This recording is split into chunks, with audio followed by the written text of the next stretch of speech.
It's time for another episode of the Cultural Hall. It is an articles of news episode. Oh, do we still do those? Yes. Listen, everyone, listen. I've been sick. I'm not sure I had the COVID, but I had this something that leveled me out. I run pretty hard, leveled me out for 2 straight days, and until yesterday hadn't been able to talk. But did I still have to work literally every day for the last little while? Yes, I did. So I had to save up the energy for those things. Sorry, everyone. And joining me is Megan the Mitch Mitchell. Hey there, Richie. How are you? I'm good. You don't look as tough when you have the eyeshadow on. I want you to know that. Thank you. I'm glad to know that I do put out what's the word I'm looking for? Soften? A characteristic of toughness. Yeah. And that I can soften it a little bit. Yes, of course. You didn't have to get done up for me, though I appreciate it. And the Patreon saints who have gone to patreon.com/the Cultural Hall so they can see the video. Psst, we're also on YouTube. Yeah. Awesome. I'm assuming it's for church, not for me. It was for church, yes. Okay. It was a church situation. And it was funny because I was wearing all gray, like a gray sweater and a gray skirt, black tights, black shoes. And then I have this like blue eyeshadow. It's fun for me to kind of throw people off with that a little bit. Yeah, it's Halloween. You can do whatever you want. Pretty much. There was a lady in my ward who wore an orange hat today. And I have to tell you, I appreciate everything about a lady who can wear a hat to our church. Oh, I've done that sometimes. Yeah. But I never know what the customs are. Like, do I take it off to pray? I don't know. Yes. And also, no, it doesn't matter. Okay. I mean, maybe it's respectful, right? Like, normally people will remove hats. Like when you pray at the BYU game, right? Most people would take down their hats. Right. But here's how I start to address some of those things the older I get. Do you think that God's like, hey, yeah, I was really looking forward to answering that prayer, but I mean, you didn't take your hat off, right? Hard pass. Yeah, you know what I'm saying? Yeah, And sometimes I feel like that's sort of the stigma or power that we give these respect to things. Like, listen, I know you wanted to renew your baptismal covenants, but that was the left hand that you took that with, and no dice. Yeah. Not going to work this week. Well, and there was a time when everybody wore hats. I mean, I think about like the Pioneer Sisters when they were going to church on Sundays, and those weren't hats that they could just easily take off. They're like done up in their hair with like hat pins and stuff. Yes. Like they weren't like, okay, hold on, brethren, give me 5 minutes so I can undo all of the everything and then put it all back together. And there's some religions where you only pray if your head is covered. So perspective. Yes. Exactly. Just a couple things, because I want to make sure we get a full heaping of news. We haven't done news for a while. There's lots of news. I would like to address 2 things. One is an email. 2 is your primary program. I think I would like to start with the email, and then we'll address the primary program, because I thought something that you did was pretty cool. The email reads as follows. This is from Travis. He says, the number of times that you've recently used the term white privilege leads me to believe that you may be working on a woke merit-based badge. Bonus points for making your co-host feel bad about the hard work and effort to be able to get her family on a cruise and experience. Bonus points for that? ? Travis says, feeling snarky today and hoping this attempt at the badge is over. Travis. So, yeah. So here's the thing. I've thought about this actually quite a bit. And first of all, I would say it's not necessarily white privilege. It's just privilege to be able to go on vacation, right? Yes. Not everyone can. Not everyone has jobs and education and all the things, but it is, in fact, in this day and age, economically, etc., a privilege. It's not a shame privilege. It's not a bad privilege, but it is to be able to have extra money to do a thing, a privilege to be able to do that. Yeah. Yes. Go ahead. No, that was all. Yes, I agree. And I think that sometimes recognizing that is a privilege is a great way to be able to stay a little humble about it, saying, yeah, you know what, I recognize. I would imagine in your marriage and with your family of 117 kids that you guys haven't always been able to go on vacation, and that now you're in a time and in careers and in life and all the things that you're able to enjoy some of those things, and earlier you were not able to. That is exactly right. That is exactly right. Right. Yeah. And it is a privilege that you're able to do so. Yes. A hard worked, a earned privilege, but a privilege that you're able to do so. It's not a white privilege. That was a misspeak by me, right? I don't know that you actually said it was a white privilege. Yeah. I think you just said you're coming from a place of privilege. Yeah. And it was true. Sure. I mean, I do recognize that, like, for me, it is, like you said, it's a privilege for me to be able to take a vacation occasionally. Yeah. I think that I lovingly and or teasingly was giving you a hard time about that. Yeah. But, I got another message from someone that said, hey, you know what? When Megan's on, every time she's on, she's talking about some great place that she's been able to go. And so I've thought about that sort of this side of the equation as well. And it's interesting for me. This is something I certainly struggle with, is the idea of that must be nice sort of mentality, right? Yeah. Like, must be nice that person gets to go and do that, but I'm in this situation. And it's funny to me because it literally is just the perspective of that must be nice changing to, wow, that must be nice. Yeah. Yeah. Right. Same words, different tone. Yeah, exactly. Yep. And so to that and around that, I don't think it was ever your intention to, come in and be like, and all of these wonderful places. And I certainly teased you and razzed you about that. but you guys work hard. Yeah. I imagine that in your life, there have been some really horrible seasons. And by horrible, I mean difficult or horrible, literally horrible. Literally horrible. Yeah. Yeah, exactly. And no one at that point was saying, must be nice. Right. To be able to go into that. So I would like to try and be able to, and this is something I've tried to do consciously, to be able to go, yeah, that must be nice. That's great. I bet that was awesome. And when I get to do something awesome, I bet that will be nice for me. So, so that is about that. Yeah. And I think it's important just for everybody to remember that what you hear on a podcast or what you hear in a social media post, it's a small snippet of whatever is going on in somebody's life. And, like I went to a funeral yesterday, which is a stark contrast to any trips that I've been on. Be nice. You got to go to a funeral. See, it's so weird when we do that. Yeah. And so I think it's just important for everybody to remember that we don't know the whole story. We don't know the full picture of whatever is going on in anybody's life, whether it's me and taking a trip or somebody who's like, yeah, I'm bothered that Megan was talking about a trip. I don't know. Maybe that person was having a bad day and that just rubbed them the wrong way. And it also doesn't mean that they're necessarily wrong.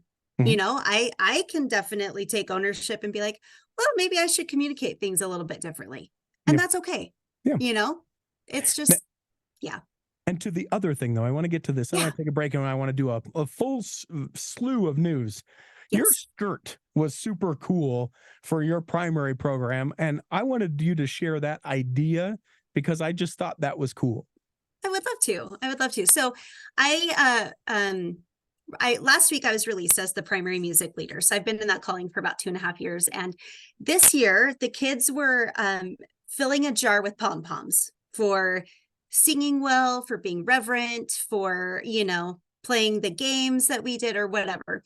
And every few months they would get a reward whenever they filled the jar. And one of the rewards that we did was once they filled the jar with pom-poms, I would bring in a white skirt and a bunch of colored Sharpies, and all of the kids could sign it. And then I would then wear that skirt the day of the primary program. And it was freaking adorable. I had this skirt that has like handprints on it and rainbows and dinosaurs and flowers. And, everybody wrote their names and, the best they could. I mean, we had sunbeams who have barely just learned how to write their name, all the way up to 10-year-olds, and so fun. And like after church, they all kind of like cornered me in the hallway so they could find their names on my skirt. And it was really, really cute, really fun for them, for me. And knowing that I was going to be released the next week, I already knew that was happening. It was just a fun little send off for me with the kids, and I styled it with a red petticoat underneath, and I have blue hair. So I was a very colorful music leader that day. And the kids really, really thought it was really fun. So I loved being able to do that for them. Cool out of the box idea, especially when you think like kids being able to write on clothing. What? Are you kidding? Right. And a cool memento now that you're not in that calling anymore to look back and go, oh yeah, Bobby and little Susie. I don't know why I thought it was Bobby and Susie.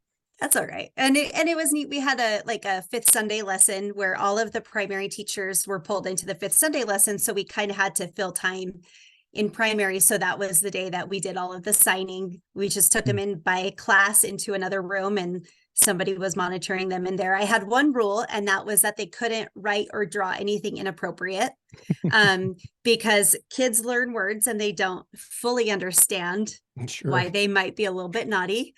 So I said, don't write or draw anything inappropriate beyond that. Carte blanche. I got like a pack of Sharpies on Amazon that had like 25 different colors. So they had all of the colors of the rainbow, and it was so sweet. Super and cool. Like you said, a cool memento for me. Let's take a break. When we come back, we'll do actual articles of news. Here in the second half of Articles of News, we do actual articles of news. Hit it, Peter. And away we go. Tons of stuff just happening in news, because news, even if we don't do it, it still continues on. That's the problem with news. It still happens, even if we're not reporting it. Articles of news is what we do usually every other episode.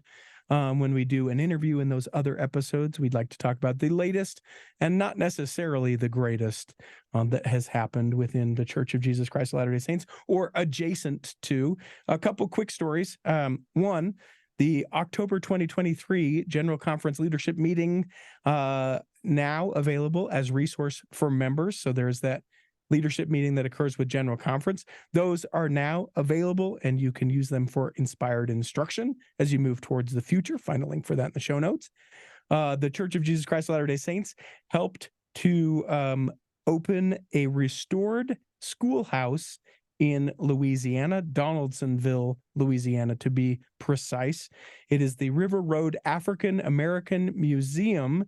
It is just recently reopened, the 21st of October, 2023. The church's contribution to the restoration was a donation of over $73,000, played a pivotal role in outfitting the schoolhouse with essential amenities, including chairs, tables, smart boards, computers, desks, window treatments, and other necessary furniture. The church's donation, combined with support from corporate organizations, played a crucial part in restoring this historic educational facility. So you can read a little bit more about that. Church doing amazing things in the area of Louisiana as well. I believe that's in the Baton Rouge mission. And then finally, this I thought was sort of an interesting thing before we get into a story so horrible that you'll be like, what? Why? How? What? Bananas. This in Orem, there's a senior at the Brigham Young University doing some research, found out about a woman that lived on a particular block down in Orem, 1600 North and State Street. She fell in love with this Scandinavian saint and found that, oh, guess what? There are some individuals that have been buried on this particular site. It's been an empty lot for a while. She said, you can't imagine this place until you see it. I thought it was peculiar coming from the fjords of Sweden. This is the woman who came here into Orem. So then seeing the desert of Utah and thinking that was beautiful, right? So she just really had this compelling language and charm. They found that there have been individuals that were buried in this particular place. Now that they're trying to make a quick quack car wash. And so they're looking to make a memorial park in this particular area to celebrate the infant pioneer graves. So you can help be a part of that organization. You can help donate to that particular fund. If you are interested, find a link for that in the show notes. Awesome. Now, all right.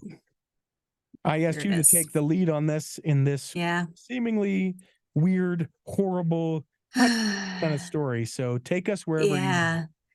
Where to start? Okay, so the Thibodeau family out of Gilbert, Arizona, parents to a few children. The mother has been fascinated. Her name is Spring. She is fascinated with the second coming of Jesus Christ. As a lot of members of the church are, right? To varying degrees, I to think. varying degrees and for varying purposes. And her brother who is in Boise, Idaho, is also equally fascinated with the second coming of Jesus Christ. And it snowballed, their fascination snowballed into basically like the extreme prepping. She lives in Arizona and she would stock up on winter survival gear. Like that's not what you need in Gilbert. That's for dang sure. This then bled into, and that's a weird word to say. It influenced her daughter, Abby, who's 23, to also become equally fascinated with the second coming and spend a lot of time and money acquiring all that is needed for survival. Abby is recently married, and her husband felt like it was a little bit off kilter that she was spending so much time and money focusing on these things. And she would say things to her husband like, hey, if I told you we needed to get up and go, would you come with me? And he's like, yes, of course, honey. Yes, I love you. I love you because I love you. The love of my life.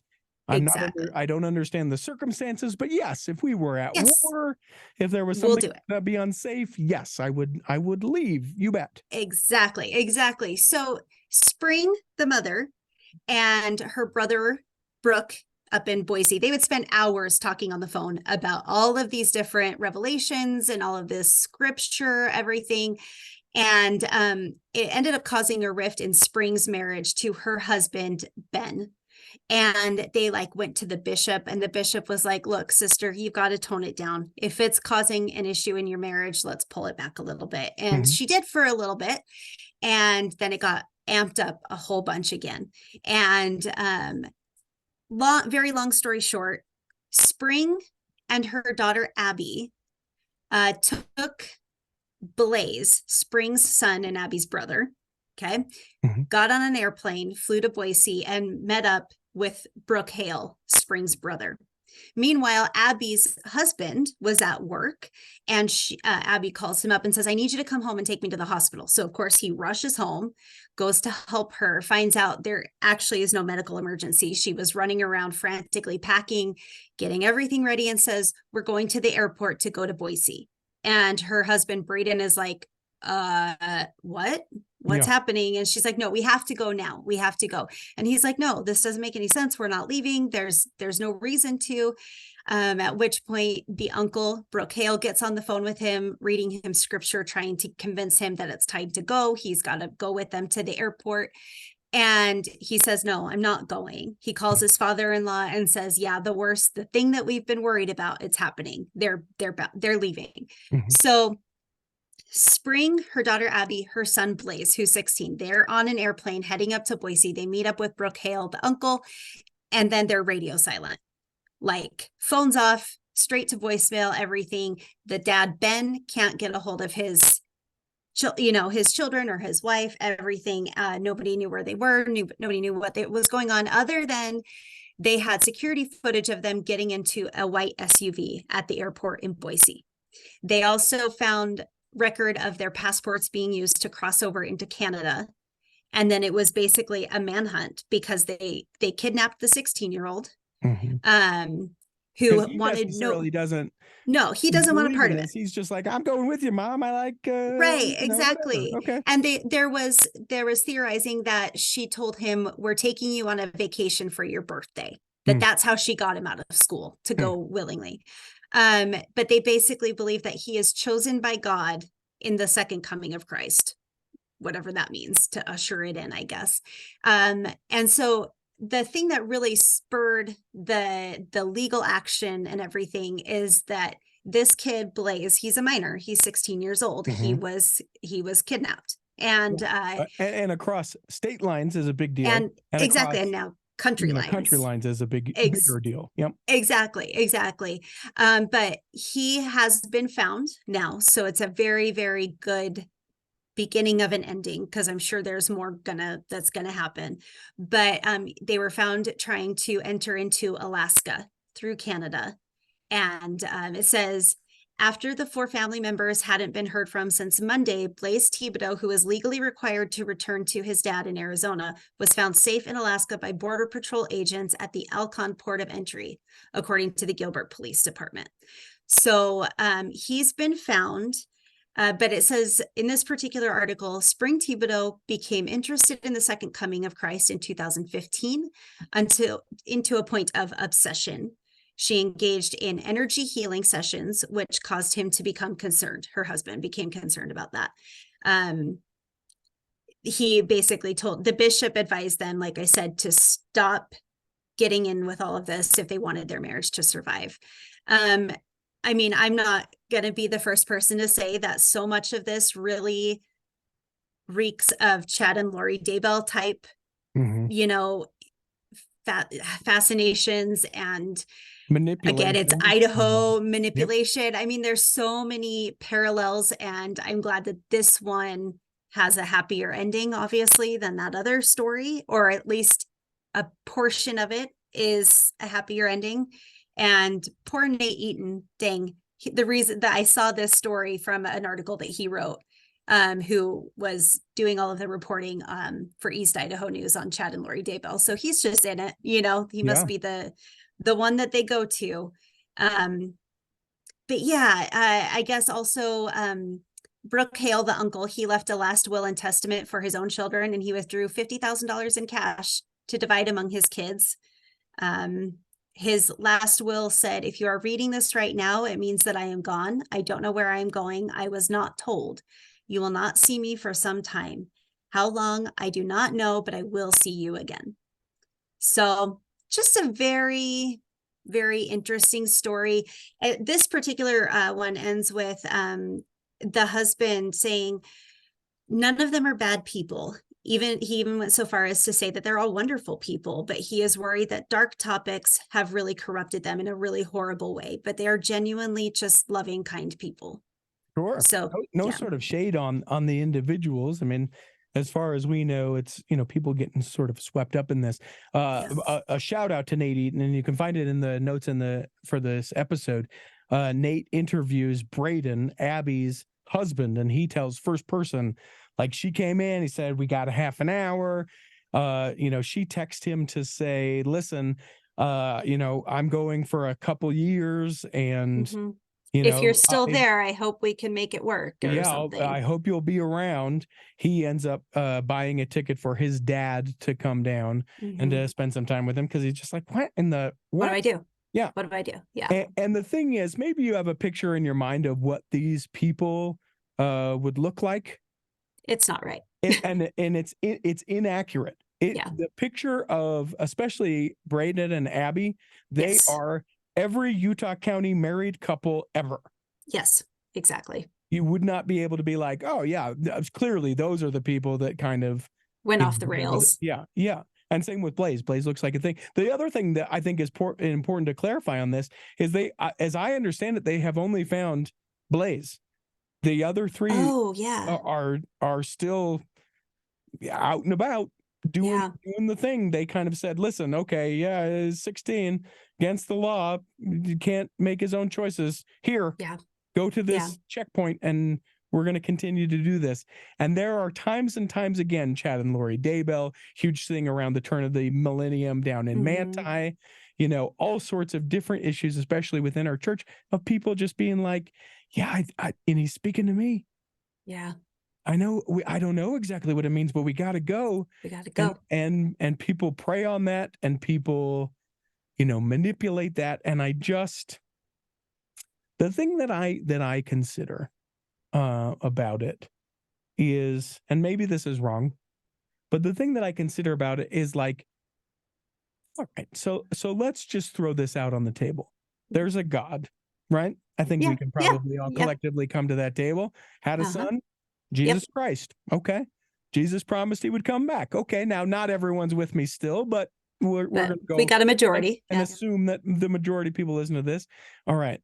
And I know that we say, and we read, and we, you know, discuss that Christ will come again, and that, the popular phrase is the thief in the night, right? Coming, unexpectedly. Yeah, unexpectedly, that we won't know. So here's the deal with that. I don't imagine, and again, could be wrong, of the 7 billion people in the world, that there is going to be a revelatory moment to 12 people, to 4 people, to 6 people. Hey, I know that there's 6,999,999,994 other people. It's just us. The 6. Yeah. So buy your guns and get to Alaska. Right. I definitely agree. Right? But the interweavings, just like Chad and Lori, so many other stories, it's not just, we got to go. It's going to be, it's right. Not ever. There's the elect. There's this came to me in a way that I feel, and blah, blah, blah, blah, blah, blah, blah, blah, blah, blah, right? Right. And so it to me is one of the grossest things. I agree. When people take doctrine of the church that we believe in. Yeah. And I don't know, I don't know if the gentleman has like nefarious, things that he's planning to do with 2 women that he has got to, sneak away. Right. Right. I mean, you hope not, but that's a lot of time how these stories will go. Right. I don't know if it's a doomsday kind of, we all need to take our lives. I hope that's not. I hope not. Oh gosh. Either. Yeah.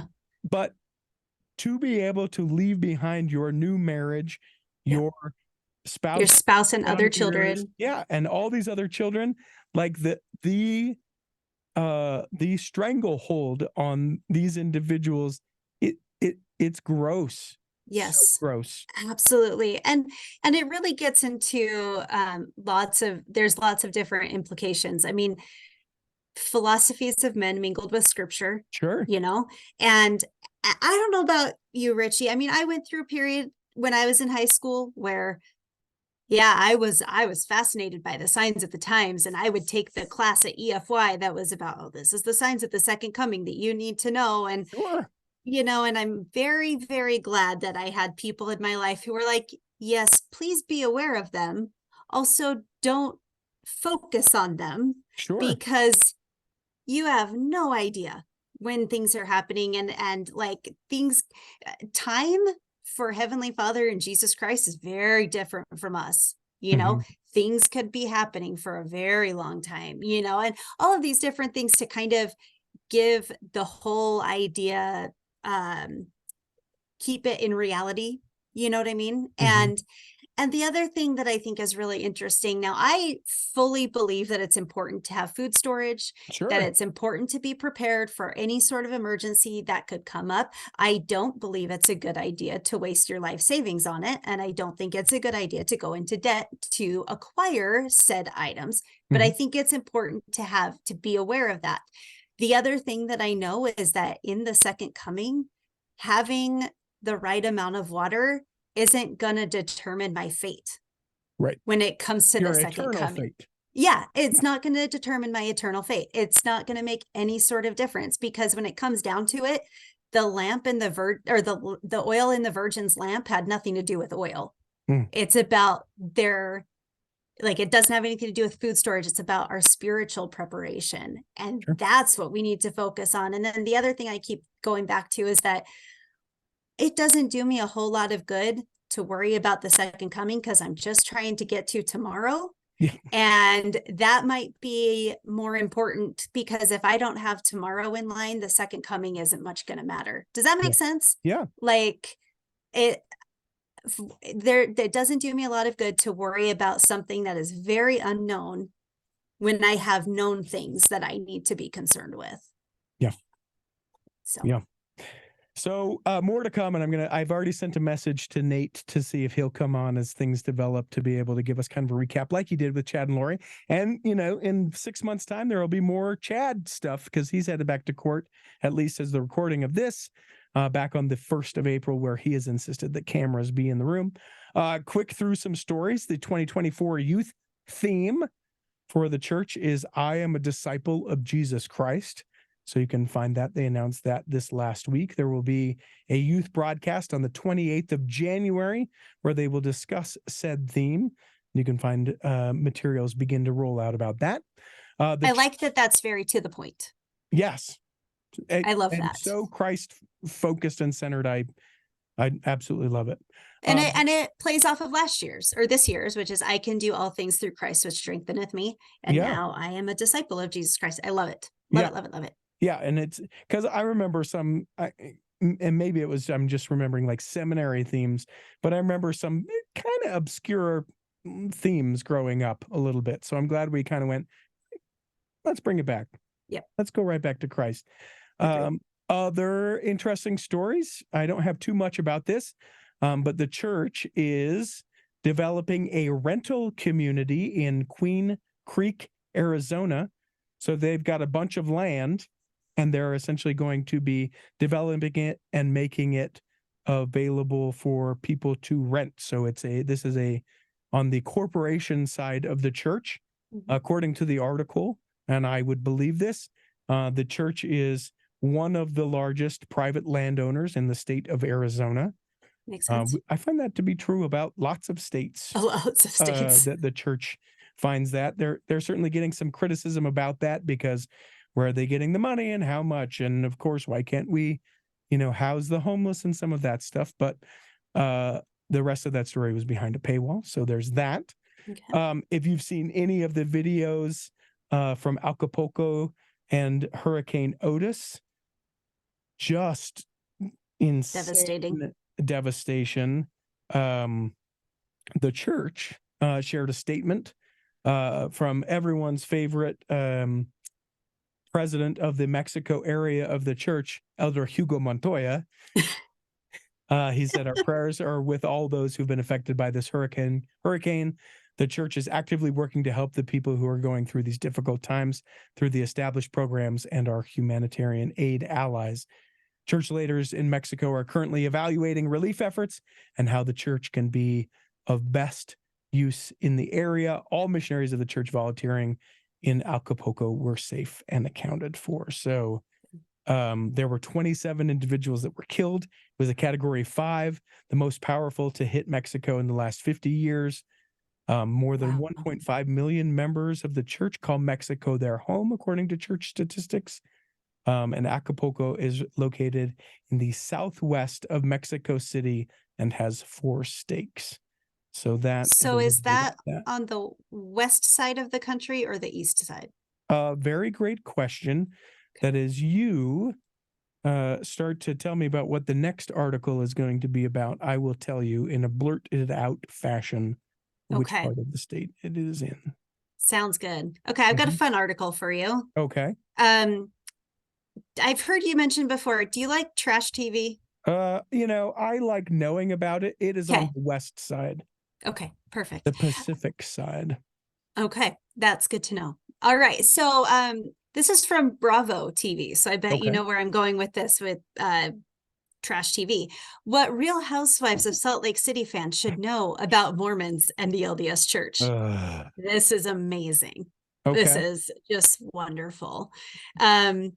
So few things. Obviously, it goes into the history of the church. How did it become established? Joseph Smith, and they've got this really weird, obscure picture. And obviously, I mean, you'll link this article in the show notes, but it's a picture of Joseph Smith and the angel Moroni that I've never seen before. It's can you see it? Have you seen that before? Yeah. Okay, I've never seen this. He's like holding a pair of like really cool Oakley sunglasses, and it's Urim and Thummim. I know that. It's Oakley just sponsored Urim and Thummim. Yes, exactly.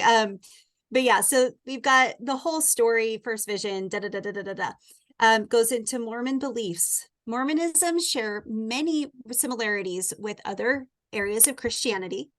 Mormons believe in the Bible, though they also believe that Joseph Smith uncovered another Christian scripture known as the Book of Mormon. Unlike other areas of Christianity, Mormons believe in modern-day prophets. or that there are people alive today who receive divine guidance and insights. So that's a pretty good little paragraph. I'm on board. But this so one, far. yeah, exactly. This one got me. They also go on missions. Both men and women can go, and afterwards can go through a confirmation process after choosing to officially join the church. Then they are allowed to wear the garment. More about that below. And I was like, that's a short little paragraph with lots that's wrong. Yes.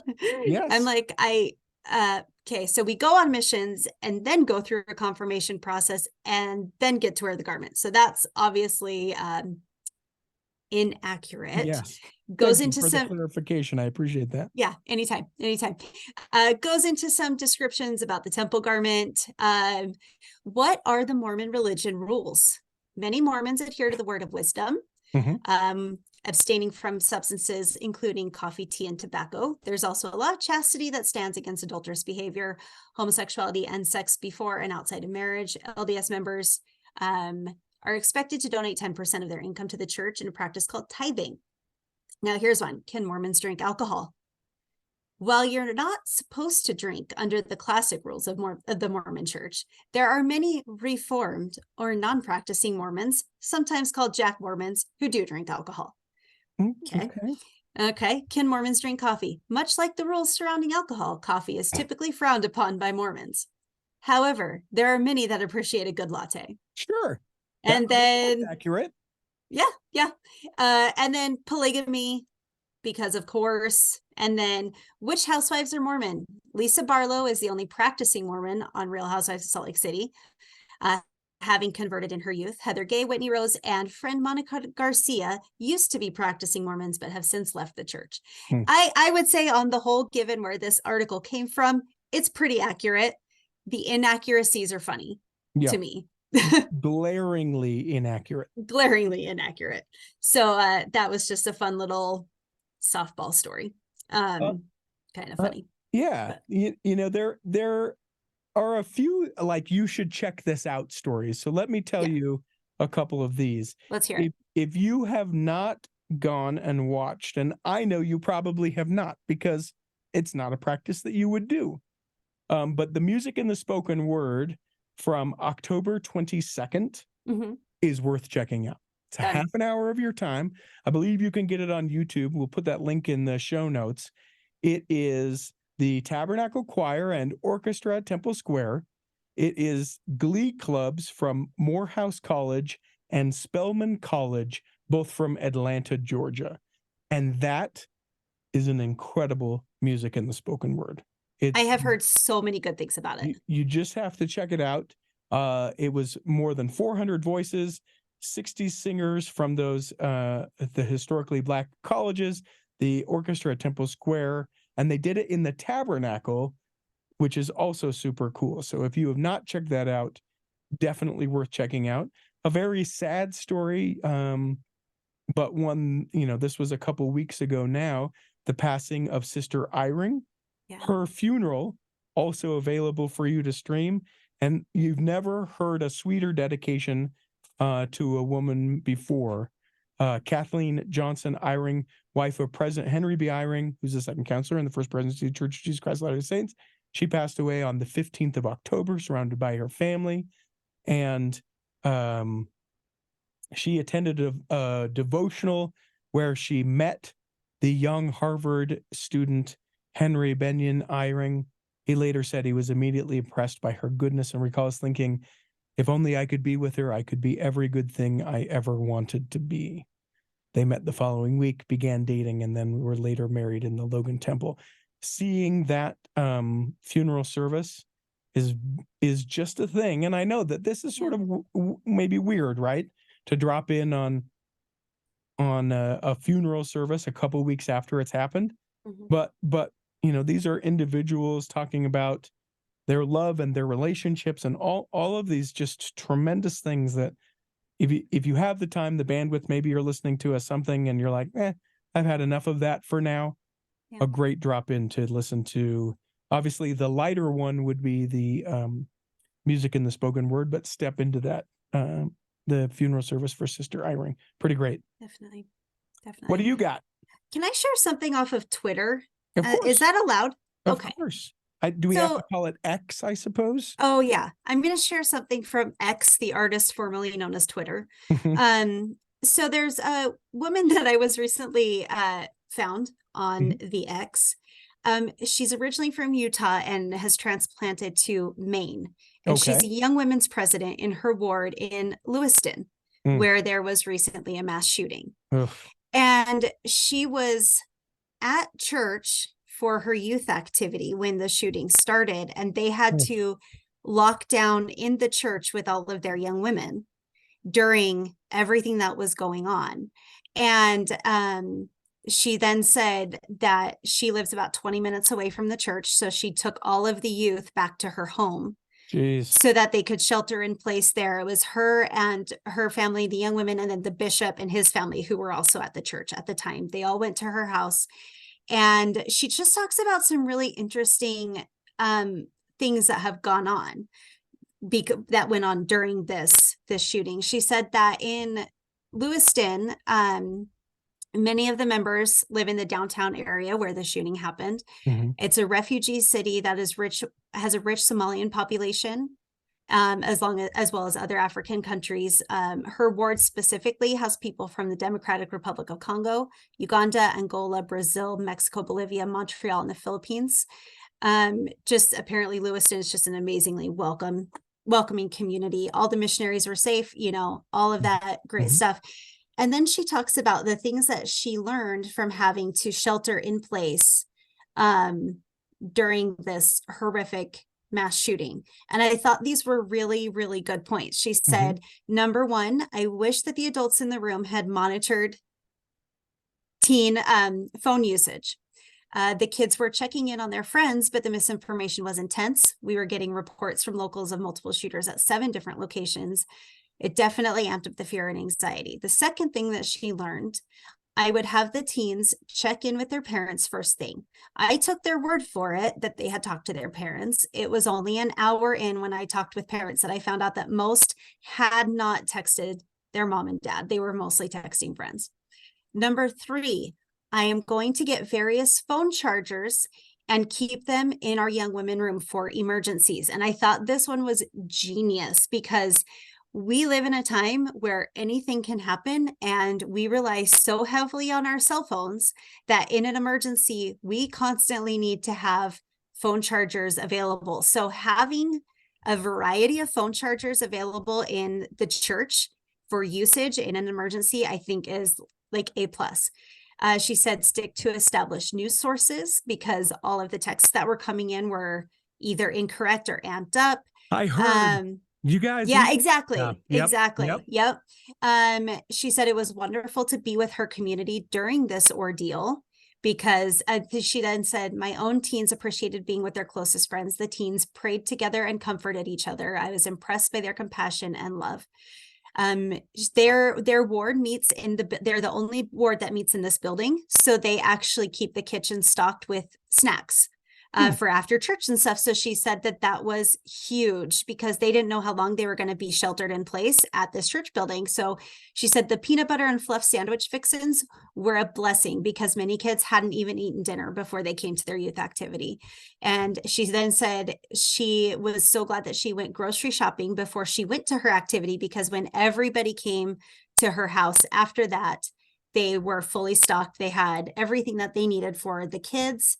And then the final thing that I thought was really neat, the bishop, my husband, and I are taking all of the youth on an impromptu trip to the Boston Temple this morning. We're grateful for an invite from another ward in our stake. It's time for healing. Wow. I just thought like her account of everything was really interesting and something that in these types of emergencies and these scary situations, we don't necessarily hear a perspective from a circumstance like this. We hear about what happens in schools, but like, what if you're at church in the middle of sacrament meeting and something crazy happens and you have to shelter in place? Or if you're at a youth activity, having some things in place for those kind of emergency situations is important. And I don't know that it's necessarily thought about. Yeah. So I don't know how you can post that in the show notes. Maybe I can send you. Sure. We can send the Twitter thread, but you can send me the link to her and we can be able to share that for sure. Cool. You can embed it. Okay. Sounds great. Yeah. I can do that. Yeah. Just a quick aside about that. The fluff and peanut butter is fluffernutter is what that's called. So for those that us West Coasters, that's what we call it here on the West Coast. And it's also just like eating candy. Delicious. You put it on bread and you're like, no, I'm having a sandwich. This is legitimate. And you're like, you're eating candy. This is a treat between white bread. Yeah. God, that story, just the worst. Absolutely. Just the worst. Couple others as we kind of get in the waning moments of this whole thing. We'll probably have another articles of news episode this week, maybe an interview. Well, I don't know. We'll see. We'll see how my health is. Get off my back. There was a power outage down at the MTC, which I thought was interesting. There's a great picture you can find in association with this article in the show notes, where they were able to subsequently teach about the light and the light of Christ and use it as a very, very symbolic moment of teaching, and how, just a singular light can shine and be able to illuminate the way for everyone else. Awesome, teaching moment. It almost makes me wonder if someone did it on purpose, and now if somebody pulled the plug, every transfer period, someone will shut down the big, it's a big one of those big levers like you see in cartoons, and underneath it says object lesson, and we just pull it and you're able to do that. So I thought that was interesting. This one I thought was interesting. Some people came at me, they thought I was being critical. I genuinely am curious. The headline says Mormon Church donates almost $1 million to Second Harvest expansion. One person took issue that the newspaper used the word Mormon as opposed to the Church of Jesus Christ of Latter-day Saints, to which I would point out they have so many letters for a headline, and the headline existent now would have been the name of the church and nothing else. Right. So yes, and we've asked, and they should be considerate and all the things, but people that are like, I'm not reading because they didn't address us properly.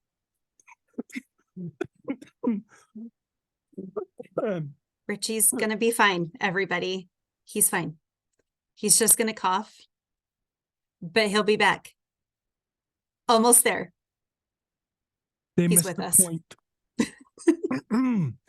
That's what it's been like the last. Geez, excuse me. I can vamp. Okay, so it's interesting because inevitably in an article like that, I think they're going to say the Mormon Church, formerly known as the Church of Jesus Christ of Latter-day Saints. I think people are pretty respectful of including that in some capacity. Not everybody. Some people are not necessarily respectful of it, but they do their best, and it's fine. Was that good vamping? Yeah, that was great. Okay, it just that misses the point for me. But what I did ask that some people took issue about is that they donated $950,000 to the organization. Now, here's the deal. It's not any sort of issue about that. This is, they did, semi trucks of food, 181,000 pounds, blah, blah, blah, all of these things, right?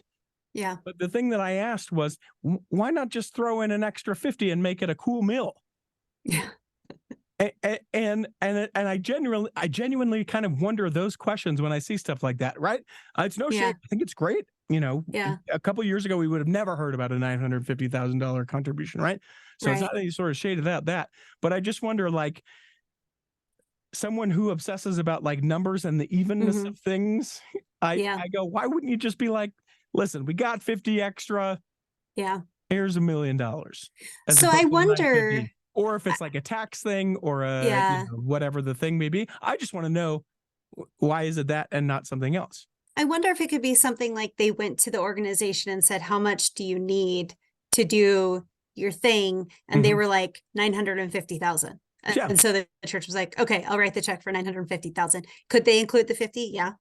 But maybe that's just what they asked for. But so at the point that I knew that would be what I would want to know, right? Oh, it's not, because that's all they needed. They didn't want to be greedy. They just needed 950, not $1 million. Okay.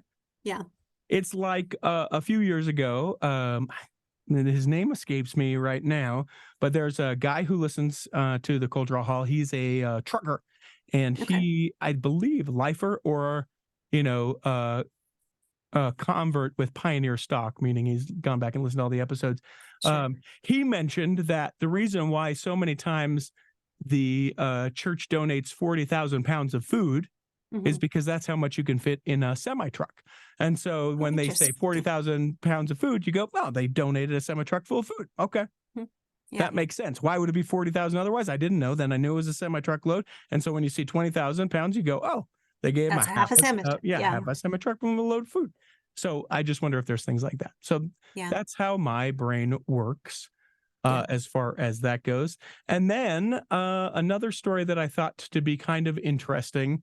You find me being sort of fascinated with the work and what's going on the continent of Africa. There is a Nigerian stake president who was named the Eminent Ambassador of Peace by the United Nations Organization. His name is President Jonah Akakiri. He's lauded for peace-building efforts in Nigeria. He is an amazing individual. He got the award, the Peace Advocacy Award, as a great honor. He'll represent his country and his university by participating in United Nations and other international conferences that focus on peace initiatives, peace building, the United Nations Sustainable Development Goals, and climate change, all while being an amazing stake president there in the country of Nigeria. Shout out to him. Awesome. How many more do you have? I've got one more. If that's enough, I can do two. Is it happy or is it to give me the? This is a Saints Who Sport adjacent. So all right, I'll take Saints Who Sport adjacent, and then I'll wrap out the last one. Cool. So go ahead. So the Pat McAfee show was in Utah this past weekend because they were in Utah this past weekend. Yeah, because it was game day. It was game day. University of Utah and Oregon. It was a big national field in which we disappointed most every fan of the University of Utah as we lost. Exactly. He also appeared courtside at the Jazz game on Saturday night with Ryan Smith, and so famously a member of the church. So that's fun. But the thing that I wanted to talk about is that they were interviewing Cam Rising. That's his name. Yeah. Quarterback for the University of Utah. But isn't he injured? Yes. So I don't think he's like gone back and played yet, but he was a lot of the success of last year, but has been like, we're going to get him back all season long so far. Right, exactly. And so they brought up BYU in this little snippet that they did, which then prompted all of the students who were in the background to start chanting FBYU. Not the letter F, but like the whole full Monty word. FBYU, FBYU. They also, in fairness, they also did it towards Oregon and USC. It's not a good look, in my opinion, especially considering that the coach of Utah went to BYU. So maybe that's not a great look either, I don't think it's a good look at all. I think it's a terrible look. It doesn't matter who you're playing. Can we just keep that out of it? I mean, it's just, it's a terrible look. The quote, the University of Utah has clear expectations for all athletic fans, including students and visitors to campus, to promote a positive environment that is respectful, safe, welcoming, and family friendly. Chants that include profanity by spectators during an ESPN broadcast today were disappointing and against the university's stated goal of creating a family-friendly experience. While the ESPN broadcast area is not a ticketed athletic venue, the university is asking spectators visiting campus this weekend to respect and abide by the Fan Up guidelines. And that must just be a fan initiative to have better behavior, I would guess. And there's a lot of people on the socials who are like, well, BYU does the same thing to Utah whenever they come down there. And like, I've been to a BYU Utah game down at BYU, and it wasn't that. It was a lot of trash talk, but it wasn't that. So I'm like, no, it doesn't happen down there. So don't try to pass the buck. Like, this was students behaving badly, and let's call it what it is. And it's okay to call it what it was, which was bad behavior, and it against BYU, against Oregon, against USC, like, it doesn't matter. Just be respectful and, be a little bit better be a little, I mean, because if you did something like that, for instance, at a Jazz game, you'd be removed. Yeah. You'd be out. You know, like it's not at all acceptable behavior. So yeah, just a kind of a disappointing thing to see happen. And as you said, they lost by 29 points. Yeah. So, and just in case people think we're throwing shade that way, BYU lost by the same amount. There you go. See, so we're both equally as bad, everybody. Utah is not showing up on the football field. The state of Utah is just not showing up this weekend. And also it's sports. So let's maybe take ourselves a little less seriously. When you do go to a BYU Utah game, you'll hear frick BYU. Yes. And or fetch. Yeah. Fetch BYU or U of U. Sorry about that.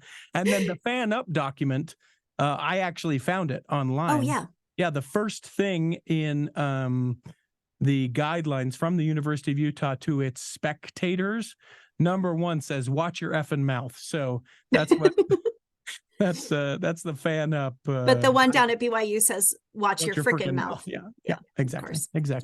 Yeah. Last story, and then we'll put a bow on this thing and be done. This is cool because it's in my neighborhood. There is an Islamic center, literally, half a mile from my house. It used to be an old LDS chapel. In fact, my dad, as a young boy, attended church there. The church sold it to the Shiite Muslim community, and they recently have turned it into a mosque and got a grant, a $250,000 boost to preserve this Latter-day Saint chapel that's now turned into a mosque. The deal is, though, the cost for this particular building to be able to like renovate it, restore it, keep it intact, it is a center point for this community in which I live, is almost $1 million.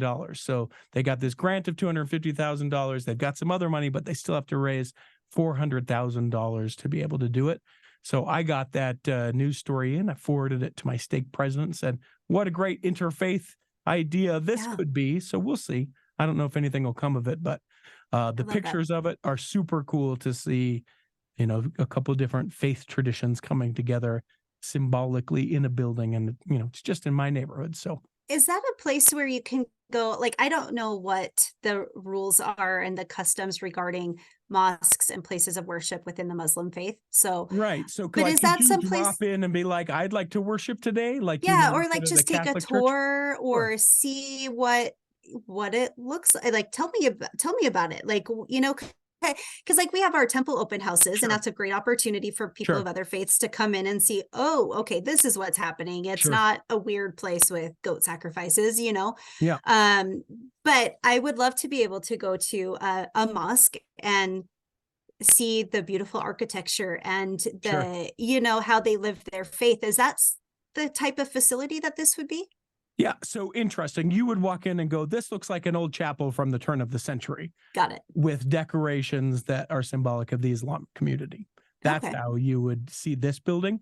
But what I don't know is, like, once they're mosques, do you have to, how do you engage that? I'll find out. I'll do that in the next couple of weeks. That would be really interesting. I have been told that the imam, who is in charge, I want to say, geez, if I am incorrect, it is only because of ignorance. There is no sort of, any shade or anything like that I'm trying.